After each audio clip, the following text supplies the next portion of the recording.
Developer. तो आज हम लोग देखेंगे mostly asked interview questions in PHP में सबसे ज़्यादा बार पूछे जाने वाले क्वेश्चंस को। ये सारे क्वेश्चन को अच्छे ध्यान से देखना है, क्योंकि अगर आप पीएचपी का इंटरव्यू दे रहे हैं तो ये क्वेश्चन जैसे कि हैं, जो क्वेश्चन हम मेंशन किए हैं, इसमें से 50 to 60% क्वेश्चन आपके इंटरव्यू में वो मैच करेगा ही करेगा। ज़्यादा चांसेस है कि करेगा ही करेगा। तो अच्छे से देखेंगे इसको, अच्छे से थ्योरेटिकल आंसर क्या होगा, प्रैक्टिकल कैसे एग्जांपल देकर हम एक्सप्लेन कर सकते हैं इंटरव्यूअर को, सब इस नोट्स में आप लोग के लिए एक नोट्स बनाए, सब इस नोट्स में अच्छे से एक्सप्लेन किया हुआ है। तो स्टार्टिंग से लास्ट तक देखिएगा, ज़्यादा अच्छे से क्लियर होगा। और जो भी डाउट होगा आप कमेंट में ये पूछिएगा, उसका आंसर हम बता देंगे, ठीक है। अगर क्लियर नहीं हुआ तो अच्छे से क्लियर कर देंगे एक नए एग्जाम्पल के साथ। तो चलिए स्टार्ट करते हैं हम सुपर ग्लोबल के साथ। वो लोग पूछते हैं वो लाइक सुपर ग्लोबल्स क्या है, उसका कुछ एग्जांपल दिए। ज़्यादातर सुपर ग्लोबल से क्वेश्चन से पूछा जाता है तो गेट, पोस्ट और रिक्वेस्ट से ही पूछा जाता है। पूछते हैं गेट और पोस्ट में डिफरेंस क्या है, गेट का यूज़ क्या है, पोस्ट का यूज़ क्या है, रिक्वेस्ट का यूज़ क्या है। तो चलिए आप इसको देखते हैं हम लोग एग्जाम्पल के साथ। चलिए, तो हम एक होम पेज बनाए हैं यहाँ पे और एक अबाउट पेज बनाया है। तो यहाँ पे हम लोग क्या कर रहे हैं कि होम पेज से हम डेटा पास कर रहे हैं, फॉर्म फिल करके अबाउट पेज में पास कर रहे हैं। तो उस अबाउट पेज में हम डेटा को कैसे एक्सेस करेंगे, यूजिंग पोस्ट मेथड, वो चेक करेंगे। और फिर गेट मेथड से डेटा कैसे हम एक्सेस करते हैं वो चेक करेंगे। तो गेट का और रिक्वेस्ट का क्या होता है वो देखेंगे, ठीक है। तो गेट से पहले स्टार्ट करते हैं।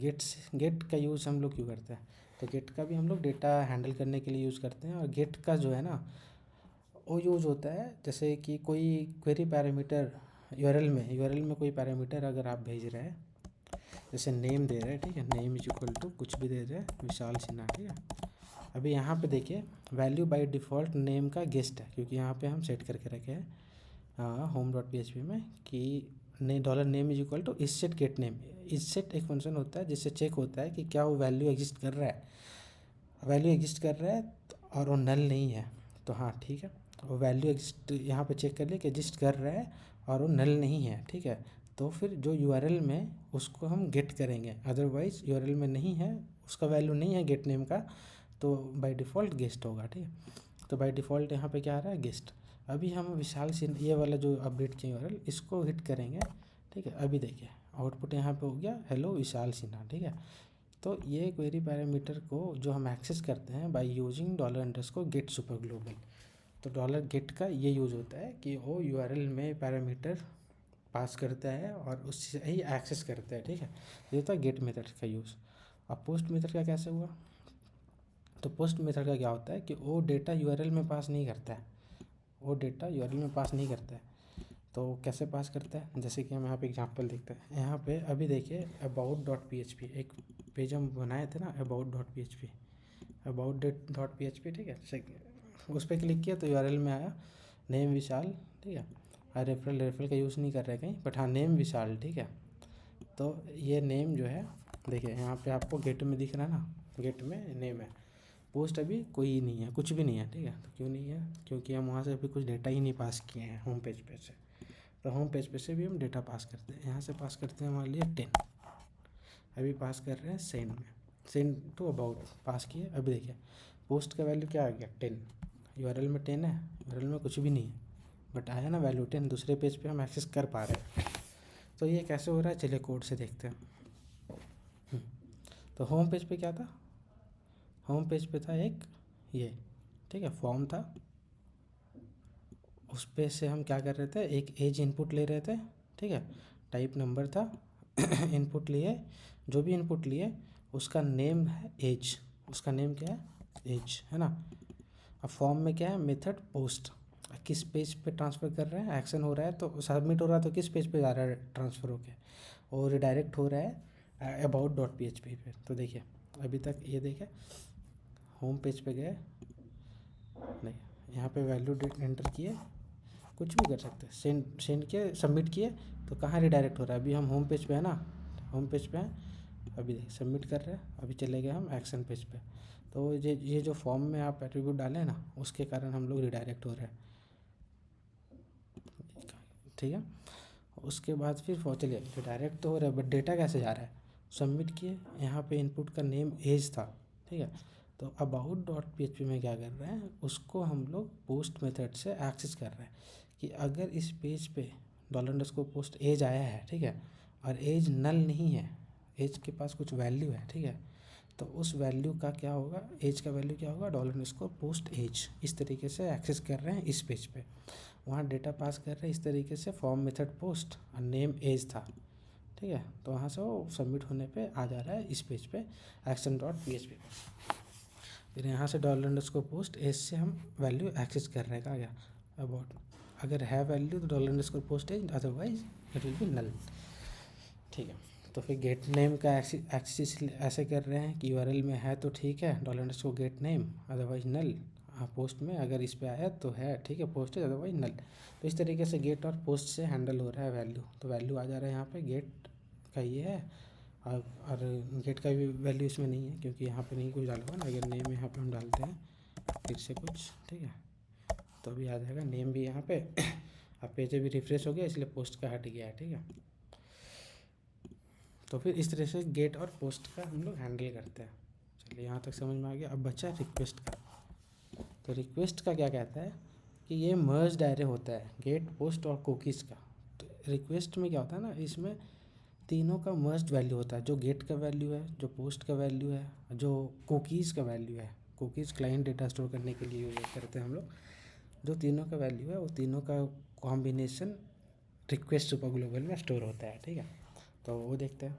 जैसे हम होम पेज पे थे, अब यहाँ से हम देखें फॉर्म डेटा पास कर रहे हैं 30, देखिए एज यहाँ पे आ गया 30, ये पोस्ट का वैल्यू था 30। अब यहाँ पे आ रहा है सेंट फ्रॉम होम, ठीक है, ये रेफ यहाँ पे यूज़ कर रहे हैं, ठीक है,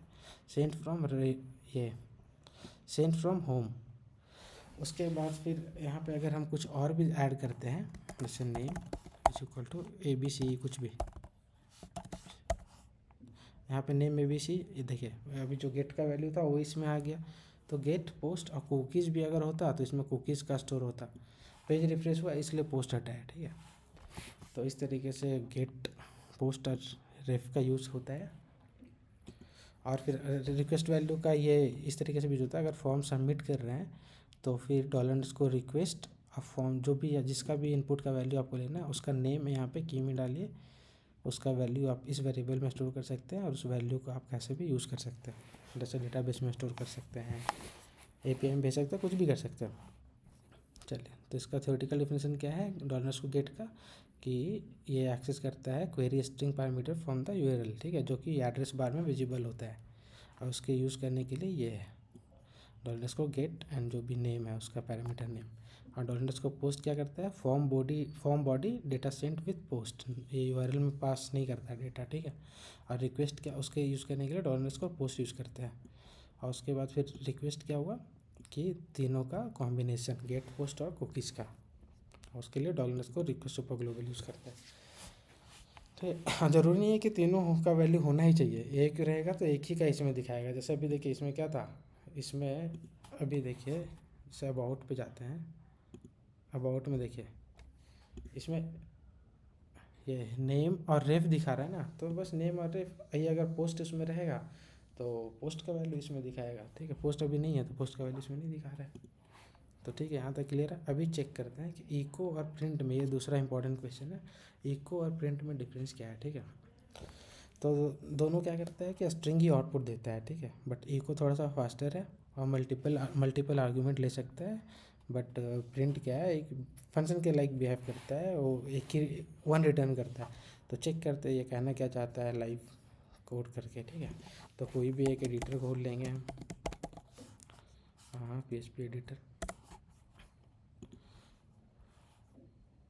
और चेक करेंगे ये कहना क्या चाहता है।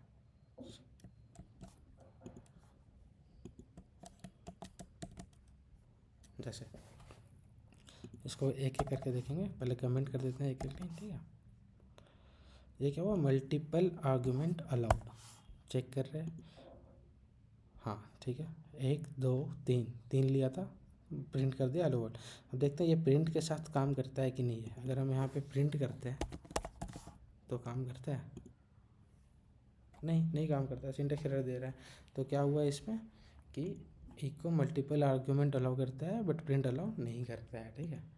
अभी ये सेकेंड एग्जांपल देखते हैं कि क्या है, कि प्रिंट 1 रिटर्न करता है और इको रिटर्न नहीं करता है 1, ठीक है। ठीक है, चलिए print hello world, print hello world इसको हटाइए, $r = प्रिंट एक्स, ठीक है। अभी $r = प्रिंट एक्स, हाँ इको, ये देखिए प्रिंट एक्स, ठीक है।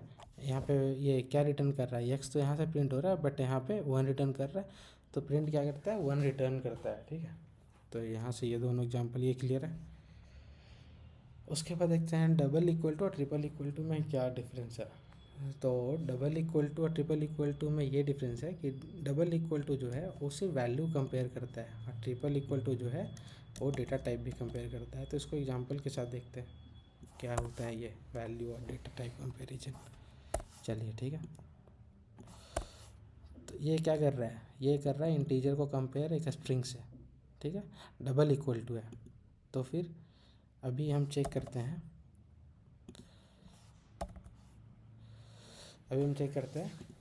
कि ये क्या बताता है। ये बता रहा है ट्रू, जबकि इंटीजर को हम कंपेयर कर रहे हैं स्ट्रिंग से, लेकिन यहाँ पे डबल इक्वल टू ही हम यूज़ कर रहे हैं, ठीक है। बट क्या हम ट्रिपल इक्वल टू यूज़ करेंगे तो ये सही बताएगा, ये देखते हैं। ट्रिपल इक्वल टू यूज़ कर रहे हैं तो नहीं, ये तो फॉल्स बता रहा है। क्यों बता रहा है, क्योंकि डेटा टाइप दोनों का सेम नहीं, वैल्यू तो बराबर है बट डेटा टाइप सेम नहीं है, ठीक है। तो ये होता है ये डबल ट्रिपल टू और ट्रिपल इक्वल टू में डिफरेंस, ठीक है। यहाँ पे भी देखिए आप, ये टाइप सेम नहीं है बट फिर भी बता रहा है ट्रू, ठीक है, क्योंकि डबल इक्वल टू। तो फिर ये हो गया थर्ड इम्पॉर्टेंट क्वेश्चंस। अभी double quote versus single quote, double ये तो शायद देखे थे ना, नहीं इको वर्सेस प्रिंट देखे थे। चलिए डबल कोट और सिंगल कोट में क्या डिफरेंस है, कि डबल कोट में क्या होता है ना, कि जैसे डॉलर, जैसे वेरिएबल को भी अगर हम ऐड लिखते हैं डबल कोट के अंदर तो वेरिएबल अपना वैल्यू प्रिंट करेगा वेरिएबल एज स्ट्रिंग काउंट नहीं होगा। तो इसका थ्योरेटिकल आंसर क्या है, double quoted string pass variable interpolation and special escape sequence like. ये थोड़ा सा लेंदी है, इसको इग्नोर कीजिए। पर ये देखिए, use double quote when you want variable expanded directly inside string, ठीक है। Otherwise prefer single quote to avoid accidental interpolation slightly. ये बोल रहा है कि अगर आपको वेरिएबल यूज़ करना है स्ट्रिंग के साथ तो डबल कोट यूज़ कीजिए, वो वेरिएबल अपना वैल्यू प्रिंट करेगा, ठीक है। बट अगर वेरिएबल आप नहीं यूज़ करना चाहते स्ट्रिंग के साथ तो आप सिंगल कोट यूज़ कीजिए। तो चेक करते हैं कि इसका वैल्यू क्या प्रिंट होता है, ठीक है। चेक करते हैं, ठीक है। डॉलर नेम का वैल्यू क्या है, वेरिएबल विशाल, ठीक है। अभी हम प्रिंट कर रहे हैं, इसको कमेंट कर दिया, डबल कोड वाला चेक कर रहे हैं सिर्फ, इसको हटाइए। अभी हम प्रिंट कर रहे हैं सिर्फ नेम को, हेलो नेम, तो यहाँ पे आना चाहिए हेलो विशाल, ठीक है। तो प्रिंट कर रहे हैं हेलो विशाल आ गया। डबल कोट के अंदर कर रहे हैं तो ये एज स्ट्रिंग काम करना चाहिए, पर नहीं, डबल कोट के अंदर PHP का वेरिएबल एज स्ट्रिंग नहीं, वो वेरिएबल ही होता है, वो अपना वैल्यू प्रिंट करेगा, ठीक है। बट यहाँ पे अगर सिंगल कोट होता तो ट्राई करते हैं सिंगल कोट के साथ। देखिए सिंगल कोट के साथ जब हम इसको करेंगे तो देखिए डॉलर नेम अपना वैल्यू प्रिंट नहीं किया, डॉलर नेम एज स्ट्रिंग यहाँ पे प्रिंट हो गया हेलो डॉलर नेम। तो ये डिफरेंस है डबल कोट और सिंगल कोट में। अभी देखिए include require, include once, require once. हाँ, तो ये क्वेश्चन भी बहुत फेमस है, PHP के इंटरव्यू में पूछता है। तो फिर ये चार में डिफरेंस क्या है ये देखते हैं, ठीक है। जैसे आपके पास ये फाइल है, मान लीजिए एक फाइल है nap.php, ठीक है। एक फाइल है nap.php, मतलब नैप बार जो है PHP, ठीक है। वो तो सारे पेजेस पे होता है नैप बार, कोई भी आप वेबसाइट बनाइएगा तो नैप बार तो सारे पेजेस पे होता है। तो क्या सारे पेजेस पे नैप बार का कोड आप फिर से लिखिएगा, नहीं, वो एक लाइन का कोड तो होता नहीं है, 100 लाइन का हो सकता है, 1000 लाइन का हो सकता है, ठीक है, बहुत लाइन का, सब पे तो आप फिर से नहीं लिखिएगा। तो क्या करेंगे, इस नैव बार को हम लोग इंक्लूड करेंगे दूसरे फाइल में डायरेक्ट, ये इंक्लूड फाइल नेम करके, ठीक है, या फिर रिक्वायर फाइल नेम करके। तो इंक्लूड रिक्वायर क्या यूज़ होता है, जैसे कि दूसरे फाइल का कोड दूसरे में, जैसे कि आपको नैव बार को इंक्लूड करना है दूसरे फाइल में नैव बार के कोड को, तो आप सिंपली इसमें लिख दीजिए इंक्लूड नैव बार डॉट PHP। तो उसका नैव बार का कोड आपका अबाउट डॉट PHP में भी काम करेगा। होम डॉट PHP में लिख दीजिए इंक्लूड नैव बार डॉट PHP या रिक्वायर नैव बार डॉट PHP, तो नैव बार इसमें भी आ जाएगा, ठीक है। तो दोनों का काम सेम होता है, बट डिफरेंस क्या होता है फिर, तो इंक्लूड क्या होता है ना, जैसे कि आप नैव बार को नैव बार को आप ये होम डॉट PHP में इंक्लूड किए, ठीक है, इंक्लूड नैव बार डॉट PHP, ठीक है। तो ये क्या करेगा, ये इस कोड को तो इंक्लूड कर देगा, नैव बार डॉट PHP को इंक्लूड कर देगा, कहाँ गया इंक्लूड, ये नैव बार डॉट PHP, बट ये तो इंक्लूड कर देगा इसको, ठीक है, ये सब PHP टैग के अंदर होता है, इंक्लूड नैव बार डॉट PHP, ठीक है। तो ये तो इंक्लूड कर देगा नैव बार डॉट PHP को, बट अगर बाई मिस्टेक अगर आपसे मान लीजिए कि नैव बार की जगह नैव बार्स लिखा गया, ठीक है, नैव बार्स लिखा गया, तो यहाँ तो नैव बार्स डॉट PHP नहीं है ना, तो इंक्लूड क्या करेगा कि वो सिर्फ आपको वार्निंग देगा कि ये जो फाइल आप ऐड किए हैं वो फाइल वहाँ पे एग्जिस्ट नहीं करता है, बाकी जो फर्दर कोड आप लिखे हैं उसके नीचे जो जितना भी कोड आप लिखे हैं वो सब एग्जीक्यूट करेगा, सब वेब पेज में आपको दिखेगा, ठीक है। तो ये होता है इंक्लूड, कि वो वार्निंग देगा। बट जब आप रिक्वायर यूज़ कीजिएगा यहाँ पे इंक्लूड की जगह पे, कहाँ गया, इंक्लूड की जगह पे रिक्वायर नैव बार डॉट PHP, तो ये भी ऐड करेगा नैव बार डॉट PHP को, बट बाई मिस्टेक अगर नैव बार से हो गया, नैव बार से यहाँ पे फाइल नहीं है, तो ये क्या करेगा ना कि आपको डायरेक्ट एक एरर देगा फैटल एरर देगा, उसके बाद आपका कोई कोड ही एग्जीक्यूट नहीं करेगा, ठीक है। तो फिर रिक्वायर क्या करता है, एक फैटल एरर देता है। और इंक्लूड वंस रिक्वायर वंस का ये दोनों का सेम ही काम, इंक्लूड वंस भी वार्निंग देगा, रिक्वायर वंस एरर देगा, बट ये इंक्लूड और रिक्वायर से डिफरेंट क्या है कि अगर 2 बार इंक्लूड नेवर डॉट PHP लिखते हैं तो उसका कोड ट्वाइस रिपीट करेगा, बट इंक्लूड वंस और रिक्वायर वंस क्या करेगा, और जो रिपीटिंग नेचर होता है वो जो कोड रिपीट करना अवॉइड करता है, एक ही बार वो इंक्लूड होगा रिक्वायर होगा, ठीक है। तो ये हो गया। अभी क्या है इसेट और एम्प्टी, ये दोनों में डिफरेंस क्या है, तो इसेट और एम्प्टी में क्या डिफरेंस है मैं चेक करते हैं।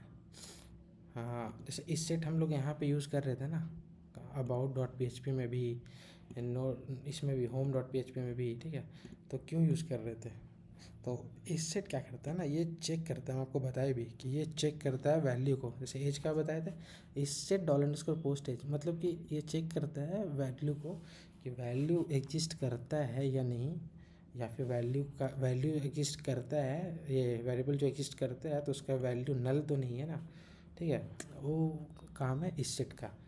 बट एम्प्टी का क्या काम है, ठीक है, एम्प्टी क्या है, empty returns true for value data considered empty, empty मतलब कि वो अगर एम्प्टी स्ट्रिंग है, वैल्यू 0 है, ठीक है, या नल है या फॉल्स है या एम्प्टी एरे है, ठीक है, और सेट नहीं है, तो फिर वो एम्प्टी फंक्शन वो ट्रू रिटर्न करता है, मतलब कि उसका वैल्यू एम्प्टी है तो वो चेक करता है कि एम्प्टी स्ट्रिंग है, एम्प्टी एरे है या फिर 0 नल, ठीक है, तो वो चेक करता है। रिसेट चेक करता है कि वैल्यू एग्जिस्ट करता है कि नहीं और नल तो नहीं है, तो ये है।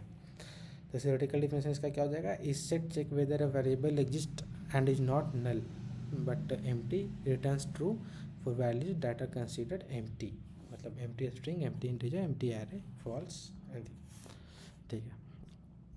फिर आते हैं एक last important unlink versus unset, तो ये दोनों में डिफरेंस क्या है, जैसे कि कोई आपके पास फाइल है, ठीक है, वो अब नहीं चाहिए आपको फाइल सिस्टम में, तो PHP एक फंक्शन प्रोवाइड करता है अनलिंक, उसके अंदर बस आप फाइल का पाथ एंटर कीजिए, अनलिंक और फाइल का पाथ एंटर कीजिए, वो आपका फाइल जो है वो आपका डिस्क पे से वो हटा देगा, डिलीट कर देगा, ठीक है। तो अनलिंक क्यों यूज़ किया जाता है, to delete a file from the file system, but unset क्यों यूज़ किया जाता है, तो अनसेट यूज़ करते हैं डिलीट द वेरिएबल, ठीक है, डिलीट द वेरिएबल, जैसे कि इसको भी एग्जांपल में देखते हैं। अभी देखिए $x का वैल्यू 5 रखे हुए हैं और अनसेट कर रहे हैं $x को, अभी अनसेट नहीं करते हैं, ठीक है। तो अभी देखिए, अभी ये बता रहा है कि हाँ इस सेट क्या करता है कि वैल्यू एग्जिस्ट करता है कि नहीं। तो $x एग्जिस्ट कर रहा है अभी, हाँ ट्रू बता रहा है। बट अभी हम अनसेट कर देंगे इसको, ठीक है। जैसे अनसेट कर दिया, ठीक है, मतलब ये डिलीट कर दिया $x को, तो अभी बताएगा कि ये नहीं अब एग्जिस्ट नहीं करता, क्योंकि हम लोग अनसेट यूज़ करके अब डिलीट कर दिया इसको। तो ये होता है डिफरेंस अनसेट और अनलिंक का। तो ये सब इंटरव्यू क्वेश्चन आप अच्छे से ध्यान से देख लीजिएगा एक बार अच्छे से, और फिर प्रैक्टिस भी कर लीजिएगा खुद से कि क्या होता है, क्योंकि अगर PHP का इंटरव्यू दे रहे हैं तो फिर ये सभी क्वेश्चन तो आपसे पूछा जाएगा। तो फिर आज के लिए इतना ही था, और फिर मिलते हैं हम। कुछ और इम्पोर्टेंट क्वेश्चंस होता है जिसको हम लोग को कवर करना चाहिए, तो एक ही वीडियो में हम नहीं कर रहे हैं सारा क्वेश्चंस को कवर, क्योंकि वीडियो बहुत लंबा हो जाएगा, फिर बोरिंग हो जाएगा। तो फिर इसलिए कुछ क्वेश्चंस हैं जिसको हम नेक्स्ट वीडियो में कवर करेंगे। और कुछ समझ में नहीं आया है तो फिर आप कमेंट बॉक्स में बताइए, और कुछ अच्छा टॉपिक है जो पहले कवर करना चाहिए तो आप वो भी कमेंट में कीजिए, हम उसको पहले कवर करेंगे। और मिलते हैं नेक्स्ट वीडियो में फिर, तब तक के लिए थैंक यू, बाय।